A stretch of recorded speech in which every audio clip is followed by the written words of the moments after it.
سامعین محترم، عزیز طلباء اکرام، آج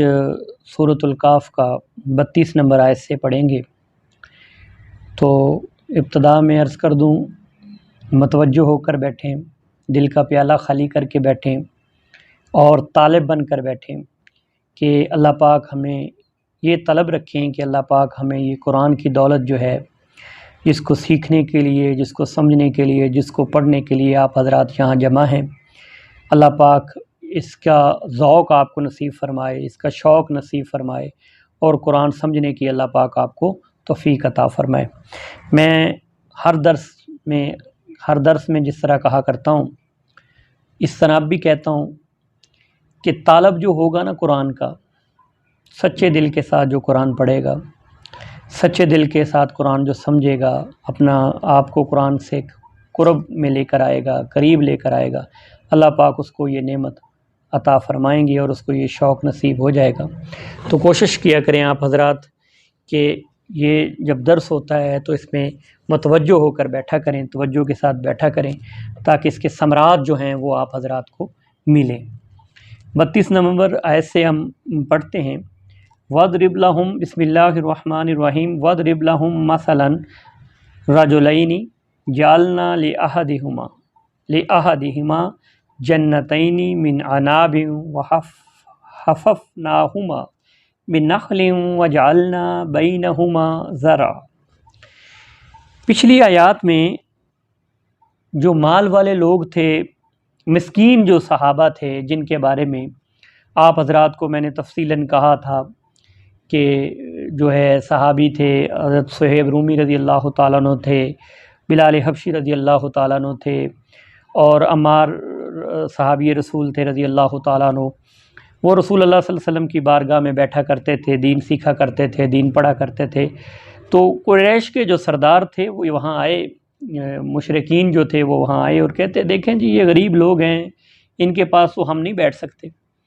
ہم مال والے ہیں، مال و منال ہے والے ہیں، ہمارے پاس دولت ہے، تو ہماری توہین ہے۔ حضور کو کہنے لگے کہ آپ ایسا کریں کہ ان کو جو ہے نا اٹھا دیا کریں، جب ہم آیا کریں نا تو ان کو اٹھا دیا کریں۔ مسکین لوگوں کا ذکر ہو رہا تھا، مسکین لوگوں کی بات ہو رہی تھی۔ تو اب جو ہے مالدار دو بھائیوں کا ذکر ہو رہا ہے کہ وہ دو بھائی تھے۔ بیان کریں آپ کو ان دو بھائیوں کے بارے میں، مثلا رجلین، بیان کریں، مثال بیان کریں رجلین، ان دو بھائیوں کے بارے میں، جعلنا لأحدہما جنتین من اعناب وحففناہما بالنخل وجعلنا بینہما زرعا، کہ جن کو ہم نے باغ عطا کیے تھے، انگوروں کے دو باغ عطا کیے تھے، اور اس کے درمیان انگوروں کے باغ بھی عطا کیے تھے، کھجوروں کے درخت عطا کیے تھے، اس میں کھجوروں کے درخت بھی تھے اور بیچ میں ہم نے کھیتی پیدا کر دی تھی ان کے لیے۔ وہ جو کثرت مال والا تھا نا، یہ یہاں بات یاد رکھے، وہ جو دو بھائیوں کا جس کا میں نے آپ حضرات کے سامنے بات کی ہے کہ دو ذکر ہو رہا ہے دو بھائیوں کا، تو ان میں جو مال والا بھائی تھا نا، مال، میں نے آپ کو کئی دفعہ کہا ہے کہ یہ جو گمانڈ مال والا ہے، یہ نشہ ہی بڑا عجیب ہے۔ جیسے اللہ پاک نے بہت ساری جگہوں پہ فرمایا کہ انما اموالکم واولادکم فتنہ، تمہارا مال جو ہے اور تمہاری اولاد جو ہے یہ آزمائش ہے۔ اب دو بندوں کا آپ سکیچ مائنڈ میں رکھیں کہ جس کے پاس مال ہوگا تو مال والے کی بات کرنے کا انداز، مال والے کی چال ڈھال، گفتگو، اس کا رہن سہن، چلنا پھرنا، وہ ڈیفرنٹ ہوگا۔ مال والے بندے کا انداز گفتگو مختلف ہوگا، وہ مختلف انداز میں باتیں کرے گا۔ اور جو غریب ہوگا، میں بڑی ایک افسوس کے ساتھ کہتا ہوں کہ غریب کا سچ بھی جھوٹ مانا جاتا ہے، اور امیر کا سچ بھی جھوٹ مانا جاتا ہے، جھوٹ بھی سچ مانا جاتا ہے۔ غریب آدمی سچ بولے گا تو کہیں گے نہیں یہ جھوٹ بول رہا ہے، اور امیر آدمی جھوٹ بولے گا تو لوگ کہیں گے وہ جو ہے سچ بول رہا ہے۔ اور اگر وہ گناہ غریب آدمی کرے تو غریب آدمی کا گناہ ننگا ہو جاتا ہے، اور وہی گناہ اگر امیر آدمی کرے تو اس کی دولت گناہ چھپا لیتی ہے، پردہ ڈال دیتی ہے۔ یہ ہوتا ہے، میرے معاشرے میں ہو رہا ہے، اور اس کی بہت ساری مثالیں بھی ہیں۔ مال لے کے جاتے ہیں تو مال کے بل بوتے پر وہ گناہ کرتے جاتے ہیں، اور مال کی بنیاد پر وہ گناہ سے بچتے بھی جاتے ہیں، ان کو ریلیف ملتا ہے۔ اگر ان کے اوپر پہلی تو بات ہے کوئی ہاتھ ہی نہیں ڈالتا، اگر ہاتھ ڈال بھی دے تو ان کا مال ان کو گناہ سے اس جرم سے بچا لیتا ہے۔ اب یہ جو دو بھائی تھے ان میں سے جو ایک بھائی مشرک تھا اور ایک بھائی جو تھا وہ مومن تھا، یہ جو مشرک بھائی تھا اس کو اللہ پاک یہ فرما رہے ہیں، ان کی مثال اس لیے بیان کی جا رہی ہے کہ ان کو یہ بتانا اصل مقصود کیا ہے کہ ویسے تو ہمارے لیے مشعل راہ ہے، قرآن پاک جو ہے ہدایت کا ذریعہ ہے، ذریعہ نجات ہے، آخرت کا سامان ہے، تو یہ ہمیں سمجھایا جا رہا ہے کہ یہ جو مال والا آدمی تھا اس کو یہ چیزیں عطا کی ہوئی تھی، مال عطا کیے تھا، اس کو انگور کے درخت تھے، کھجوروں کے درخت تھے، بے شمار اس کی جو ہے نا کھیتی بڑی سرسبز تھی، بڑی شاداب تھی، لیکن وہ اپنی اس جو دولت اس کے پاس تھی، جو مال اس کو ملا تھا، جو اس کے ثمرات مل رہے تھے، جو وہ اناج جو حاصل کر رہا تھا، تو اس کے نشے میں اتنا گمراہ ہو چکا تھا، وہ کہہ رہا تھا اتنا مال، اتنی دولت، اتنی جناب میرے پاس یہ جو آمدن ہو رہی ہے، اتنی پیداوار ہو رہی ہے، تو وہ اپنی دولت کے گھمنڈ میں، اپنی دولت کے نشے میں اتنا اندھا ہو چکا تھا کہ وہ سب کچھ یہ کہہ رہا تھا کہ یہ مجھے میری محنت کی وجہ سے ملا ہے، حالانکہ ایسا نہیں ہوتا۔ آپ نے کبھی دیکھا ہوگا گندم ہوتی ہے، ہم گندم جب بیج بوتے ہیں کھیتوں میں ڈال کے آ جاتے ہیں، یوں اس کا چھٹا یوں مارتے ہیں، کھیتوں میں یوں چھٹا مارتے ہیں، تو وہ جو چھٹا مار رہے ہوتے ہیں 2 من گندم،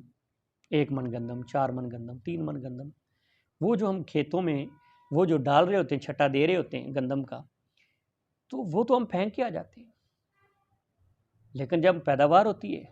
تو وہ 60 من گندم نکلتی ہے اور 70 من نکلتی ہے، وہ 1 ایکڑ سے ہم وہ کر رہے ہوتے ہیں۔ اگر کوئی بندہ یہ کہے کہ یہ جو میں نے گندم 1 من جو ہے یا 2 من کھیت میں ڈالی ہے تو اس وجہ سے جناب میری پیداوار بہت زیادہ ہو گئی ہے، یہ میرا کمال ہے، اس کا کمال نہیں ہے۔ ان دانوں کو کومپلے کون بناتا ہے، پودا کون بناتا ہے، اس میں پیداوار کون لاتا ہے؟ یہ سارا کام اللہ پاک کا ہے۔ انسان کا کام صرف محنت کرنا ہوتا ہے، اس کا پھل جو دیا جاتا ہے، اس کے ثمرات جو ملتے ہیں، وہ پیداوار جو اٹھاتا ہے، وہ پیداوار جو حاصل کر رہا ہوتا ہے، وہ 2 ایکڑ کا گندم پھینک کر، 3 ایکڑ گندم پھینک کر وہ جو 70 من یا 60 من گندم حاصل کر رہا ہوتا ہے، وہ انسان کا کمال نہیں ہوتا، وہ پروردگار کا کمال ہوتا ہے، وہ پروردگار کا کرم ہوتا ہے، خالص اللہ پاک کا انعام ہوتا ہے اس بندے پر کہ وہ اب یہ تو چیز ہے کہ اگر بندہ یہ کہہ دے کہ یہ میرے اللہ کی طرف سے ہے اور یہ یقیناً اللہ کی طرف سے ہے۔ اب یہ جو بھائی تھا یہ کہہ رہا تھا یہ جو پھل ہو رہے ہیں، یہ جو باغات ہے، یہ جو اناج ہے، یہ سرسبز جو کھیتی ہے، یہ سارا میرا کمال ہے، لیکن دوسرا بھائی ڈیفرنٹ تھا، وہ مختلف تھا، اس سے الگ مزاج رکھتا، اس کا مزاج الگ تھا، اس کا مزاج الگ تھا۔ تو یہ جو دولت والا بندہ تھا اس کو خدا یاد نہیں تھا، اس کو خدا یاد نہیں تھا، اس کو اپنی تخلیق بھی آگے چل کر آیتیں آ رہی ہیں، اس کو اپنی تخلیق بھی نہیں یاد تھی کہ میری تخلیق کس طرح ہوئی ہے، مجھے مٹی سے نطفہ کس طرح بنایا، مجھے اس میں نطفہ کس طرح بنایا ہے، پھر پورا مرد مجھے کس طرح بنایا ہے، اس کو یہ یاد نہیں۔ لیکن دوسرا بھائی کہتا تھا کہ اس میں تیرا کمال نہیں، اور یہ جو مشرک بھائی تھا، یہ دولت والا جو بھائی تھا، اس کو موت بھی یاد نہیں تھی، اس کو قیامت بھی یاد نہیں تھی، اس کو یہ بھی نہیں پتا تھا کہ یہ میرے اللہ کی مرضی سے ہو رہا ہے اور اللہ کی مرضی کے بغیر کچھ ہو بھی نہیں سکتا۔ دوسرا بھائی جو مسلمان مومن بھائی تھا وہ یہ کہتا تھا کہ یہ اللہ پاک کی مرضی سے ہو رہا ہے، اس میں تیرا کمال نہیں ہے، یہ خاص اللہ پاک کا کرم ہے۔ تو اللہ پاک فرما رہے ہیں کہ وہ جو اس کو بظاہر یہ کھیتی تو مل رہی تھی،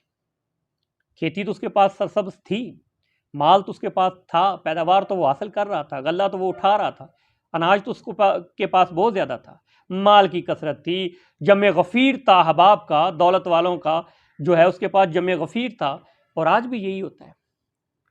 غریب کا کوئی پرسان حال نہیں ہوتا، ظالم دندناتے ہیں، مظلوم پستا ہے، مال والے کے پاس 100 بندہ بیٹھا تھا اور غریب کو بیچارے کو بیمار ہو تو اس کا کوئی حال بھی نہیں پوچھتا۔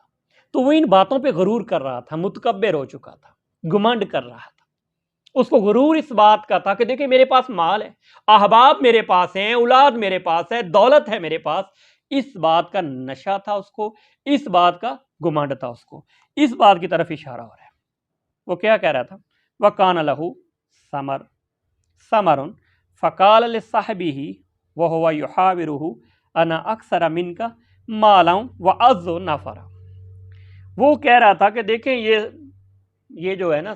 یہ پیداوار اس کو حاصل ہوئی، وہ کہتا میرے پاس پیداوار ہے، تو وہ اپنے دوسرے بھائی کو کہنے لگا یہ دیکھو، وہ اپنے بھائی سے بحث کر رہا تھا، یحافر کا معنی ہوتا ہے بحث کرنا، جھگڑنا، وہ اپنے بھائی سے بحث کر رہا تھا، دیکھو میں مال میں تو اس سے زیادہ، اکثر من کا، میں مال میں تو اس سے زیادہ، وَأَعَزُّ نَفَرًا، نفر افراد کو کہتے ہیں عزو زیادہ، اب میں وہ کہہ رہا تھا کہ میں مال میں بھی تو اس سے زیادہ ہوں، اور میرے پاس جتھے زیادہ ہیں، میرے پاس دوست زیادہ ہیں، احباب زیادہ ہیں، رفقا میرے بہت سارے ہیں، میں مال میں بھی تو اس سے زیادہ ہوں، اولاد میں بھی جمع غفیر میرے پاس ہے، اور میں احباب میں بھی، رفقا میں بھی، دوستوں میں بھی، جتھوں کی شکل میں جتھے جو ہیں وہ میرے پاس بہت زیادہ ہیں، یہ وہ غرور کر رہا تھا۔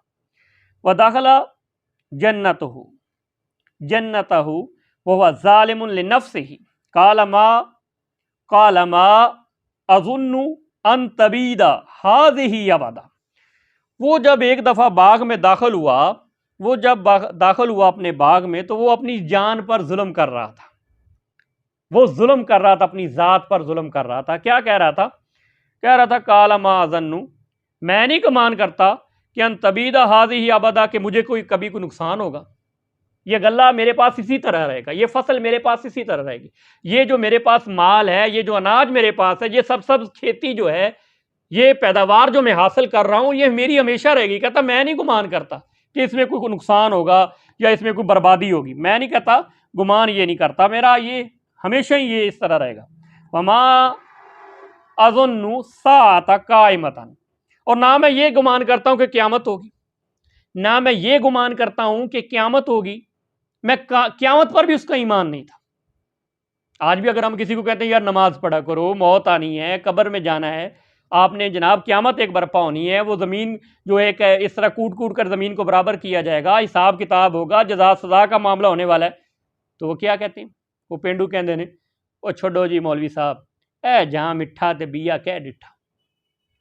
اور اس رونق میں، اس رنگینی میں، اس لذت میں، اس دنیا کے دھوکے میں، غرور میں اس قدر آگے چلے جاتے ہیں کہ ان کو پھر خدا بھی یاد نہیں رہتا،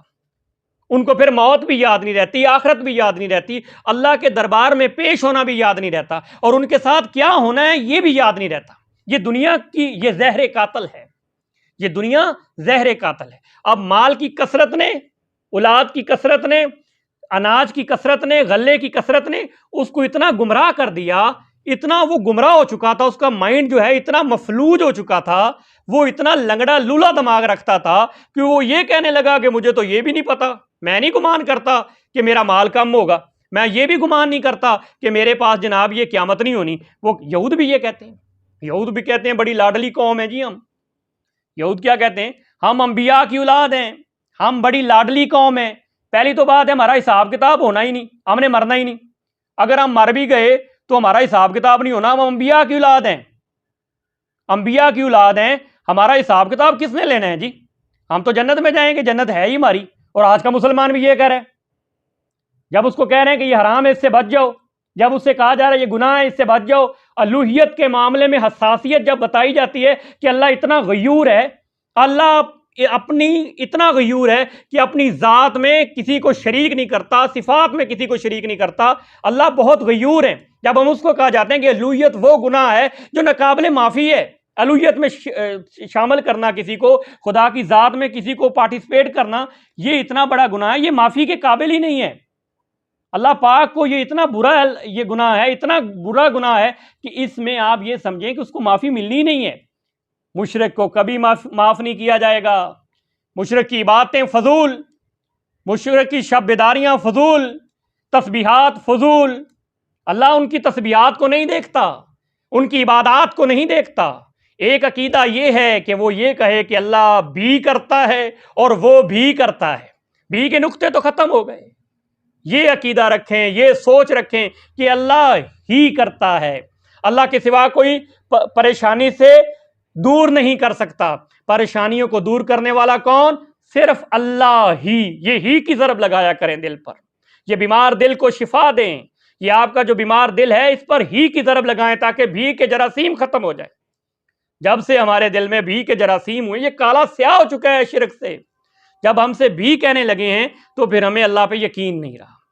بیماریوں کو دور کرنے والا اللہ ہی، تندرستی دینے والا اللہ ہی، نفع دینے والا اللہ ہی، عزت دینے والا اللہ ہی، اولادیں دینے والا اللہ ہی، مشکل سے آسانی دینے والا اللہ ہی، پریشانیاں دور کرنے والا اللہ ہی۔ یہ اپنے بیمار دل کا علاج کروائیں۔ یہ قرآن سے آپ کے دل کی بیماری ختم ہوگی،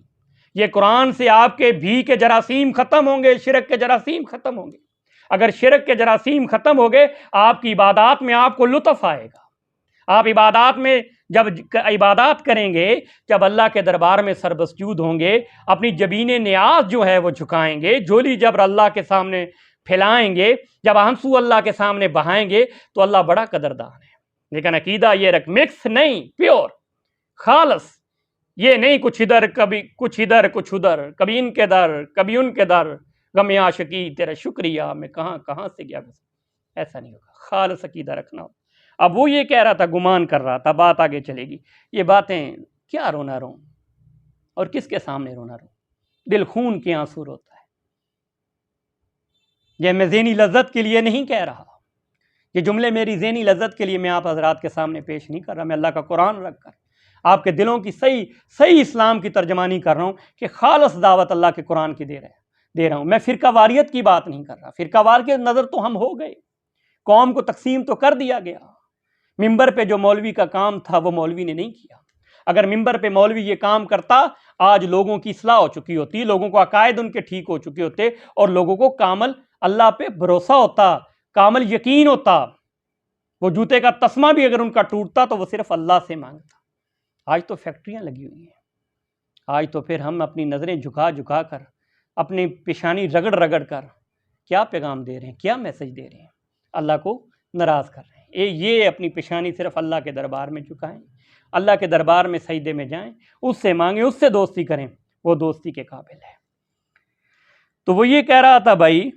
کہ وما ظن الساعۃ قائمۃ، مجھے تو نہیں، میں تو گمان نہیں کرتا کہ قیامت بھی قائم ہوگی۔ وَلَئِن رُدِدتُّ إِلَىٰ رَبِّي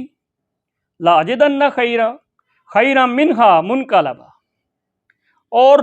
نہ میں یہ گمان کرتا ہوں کہ میں لٹایا جاؤں گا اپنے پروردگار کی طرف۔ اگر میں لٹایا بھی گیا خَيْرًا مِنْهَا مُنْقَلَبًا، تو میں اس سے بہتر جگہ پاؤں گا، اس سے بہتر جگہ مجھے ملے، اس سے بہتر مجھے پھل ملے گا، اس سے بہتر جس طرح میں دنیا کی رنگینیوں میں پڑا ہوں، میرے پاس باغات ہیں، میرے پاس سرسبز کھیتی ہے، میرے پاس جناب بے شمار اناج ہے، بے شمار غلہ ہے۔ اگر میں پہلی تو بات ہے قیامت قائم ہی نہیں ہونی، اگر ہوئی بھی، میں لٹایا بھی گیا، تو پھر میں اس سے زیادہ آخرت میں بہتر پاؤں گا، کیونکہ دنیا میں میرے پاس جو کچھ ہے اس سے زیادہ بہتر آخرت میں مجھے ملے گا۔ قَالَ لَهُ صَاحِبُهُ وَيُحَافِرُهُ اکفرتا بالذی خلقک من تراب ثم من نطفۃ ثم سواک رجلا۔ ہر انسان اپنی تخلیق پہ غور کرتا، سر سے پاؤں تک اپنے آپ کو دیکھتا کہ کتنا خوبصورت اللہ نے تجھے پیدا کیا۔ اب یہی بھائی جو مومن بھائی تھا اس کو کہنے لگا، اس نے اس کو کیا کہا؟ اس نے اس کو کہا، وہ اس بات میں بحث کرنے لگے، کیا تو انکار کر رہا ہے جس نے تجھے پیدا کیا من تراب، مٹی سے پیدا کیا، مٹی سے پیدا کیا، ثم پھر نطفۃ، پھر نطفے سے، ثم سواک رجلا، پھر تجھے مرد بنا دیا۔ تو اس رب کا انکار کر رہا ہے جس نے تجھے مٹی سے، نطفے سے پیدا کیا۔ میرے نوجوانوں، میرے ملت کے جوانوں، روشن ضمیر ہو، تخلیق کی انسانیت کبھی غور کریں، اپنے اس بنانے والے پر، اس مصور پر غور کریں جس نے اتنی پیاری خوبصورت تخلیق فرمائی۔ اب یہ مومن بھائی اپنے کافر بھائی کو کہنے لگا، مشرک بھائی کو کہنے لگا کہ تو اس رب کا انکار کر رہا ہے کہ جس نے تجھے مٹی سے، نطفے سے پھر کامل مرد بنا دیا۔ لَكِنَّ هُوَ اللَّهُ ربی ولا اشرک بربی احدا، وہ کہنے لگا کہ میں تو یقین رکھتا ہوں، اس کو کامل یقین تھا، اس کو انکار تھا، اس کو اقرار تھا، وہ کامل کہتا میں یقین رکھتا ہوں کس پر؟ ربی، اپنے پروردگار پر، ولا اشرک بربی احدا، میں اپنے رب میں کسی کو شریک نہیں کرتا، میں اپنے رب میں کسی کو شریک نہیں کرتا، رب کے ساتھ کسی کو شریک و نہیں، میں نہیں کرتا۔ ولولا اذ دخلت جنتک قلت ما شاء اللہ لا قوت الا باللہ، اس نے کہا کہ جب تو داخل ہوا اپنے باغ میں تو تو نے یہ کیوں نہیں کہا کہ یہ جو کچھ ہے اللہ کی طرف سے ہے، اللہ سے ہی ہوگا، یہ کیوں نہیں تو نے کہا ان تارانی انا اقل منک مالا و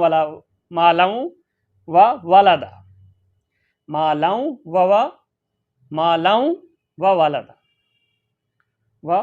ولدا، مالا و ولدا، اگرچہ میں تجھ سے کم ہوں، میں دیکھ رہا ہوں، مجھے نظر آ رہا ہے، کیا نظر آ رہا ہے؟ ان تارانی، میں دیکھ رہا ہوں، کیا میں دیکھ رہا ہوں کہ میں کم ہوں، اقل کم ہوں، من کا تجھ سے، مال و ولدا، مال میں بھی اور اولاد میں بھی میں تجھ سے کیا ہوں؟ کم ہوں۔ وہ کہنے لگا کہ مجھے تو اس کو یہ بات بھی ناگوار گزری، کاش آج کے مسلمان کو بھی ناگوار گزرتی، کاش آج کا مسلمان بھی اس میں فیل کرتا، اپنے آپ کو شرم میں فیل کرتا، برا محسوس کرتا۔ یہ عقیدہ اگر انسان بنا لے کہ جو کچھ ہو رہا ہے یہ اللہ کی طرف سے ہو رہا ہے، جو کچھ ہوگا یہ اللہ کی طرف سے ہی ہوگا، اللہ کے سوا نہ کوئی نفع دے سکتا ہے نہ نقصان دے سکتا ہے، اللہ کے سوا نہ کسی کو کوئی اولاد دے سکتا ہے، نہ اللہ کے سوا اگر اللہ نہ چاہے تو کوئی اولاد دے سکتا ہے، نہیں دے سکتا، اگر اللہ اولاد دینے پہ آئے تو دے دیتا۔ اب دیکھیں نبی آخر الزمان صلی اللہ علیہ وسلم محبوب خدا ہیں، اللہ دینے پہ آئے نہ دینے پہ آئے تو سید عائشہ صدیقہ طیبہ طاہرہ رضی اللہ تعالیٰ عنہ زوجہ محترمہ ہے رسول اکرم صلی اللہ علیہ وسلم کی، خامن جو ہے محبوب خدا ہے، خدا کا محبوب ہے، لیکن اللہ نہ دینے پر آئے تو عائشہ کی گود بھی خالی ہے۔ یہ اختیار اللہ پاک نے اپنے پاس رکھا ہوا ہے، اللہ پاک کے حکم سے ہوتا ہے، اللہ پاک کی مرضی کے بغیر انسان کی تو یہ طاقت بھی نہیں ہے کہ انسان سے مکھی ایک چھوٹی سی نکارہ چیز جس کو ہم نکارہ سمجھتے ہیں، بالکل چھوٹی سی مخلوق، وہ انسان سے کوئی چیز چھین کے لے جائے تو انسان اتنی طاقت کا مالک بھی نہیں ہے کہ اسے واپس لے سکے، اور دعوی انسان بہت بڑے کرتا ہے، دعوے تو یہ کرتا ہے کہ میں یوں کر دوں گا، میں یوں کر دوں گا، یوں کر دوں گا۔ یہ بتانے کا مقصد، ان آیات کا پڑھنے کا مقصد، سمجھانے کا مقصد سامعین محترم یہ ہے کہ ہم غور کریں، یہ ایک خوبصورت واقعہ، خوبصورت بات، خوبصورت اللہ پاک کا کلام کا انداز آپ حضرات کے سامنے میں نے پیش کیا ہے، اور میری دعا ہے اللہ پاک اس کو سمجھنے کی، اس کو پڑھنے کی، اس پر غور کرنے کی توفیق عطا فرمائے۔ جو آیات آج آپ حضرات کے سامنے پڑھی، اس کو سمجھنے کی اللہ پاک ہمیں توفیق دے، ذوق قرآن نصیب کرے، شوق قرآن نصیب کرے، ہمیں قرآن کا وہ لطف آئے کہ ہم سوئیں نہ اگر قرآن نہ پڑھیں، ہم قرآن پڑھتے ہوئے سو جائیں۔ قرآن نے جن باتوں کی طرف اشارہ کیا ہے ان باتوں پر اگر ہم اس پہ غور کریں تو ہمارے سامنے، میں سمجھتا ہوں، کوئی مبہم چیز نہیں ہے۔ یہ بات بہت آسان ہے، جس کو اللہ خود کہہ رہا ہے میں نے قرآن آسان کر دیا، تو کوئی ہے سمجھنے والا؟ میرے نوجوان بھائیوں، دوستوں، اگر آپ باٹنی پڑھتے ہیں، بایو پڑھتے ہیں، کیمسٹری پڑھتے ہیں، فزکس پڑھتے ہیں، میتھ پڑھتے ہیں اور سمجھتے ہیں کہ میتھ میں محنت زیادہ ہوگی نمبر اچھے آئیں گے، کیمسٹری میں محنت زیادہ ہوگی نمبر اچھے آئیں گے، یہ دنیاوی چیزوں کی فائدہ مند چیزیں ہیں، یہ عصری تعلیم آپ کے، میں نہیں کہتا کہ آپ بایو نہ پڑھیں، کیمسٹری نہ پڑھیں، فزکس نہ پڑھیں، میتھ نہ پڑھیں، باٹنی نہ پڑھیں، میں نہیں یہ کہتا، میں یہ کہتا ہوں پڑھیں، لیکن یہ کلام اللہ ہے، اللہ کا کلام ہے، اس کو پڑھیں، اس کا ذوق اور شوق اگر آپ کو مل گیا، میں سمجھتا ہوں آپ کی دنیا بھی بن جائے گی، آخرت بھی بن جائے گی۔ وَمَا عَلَيْنَا إِلَّا الْبَلَاغُ الْمُبِينُ۔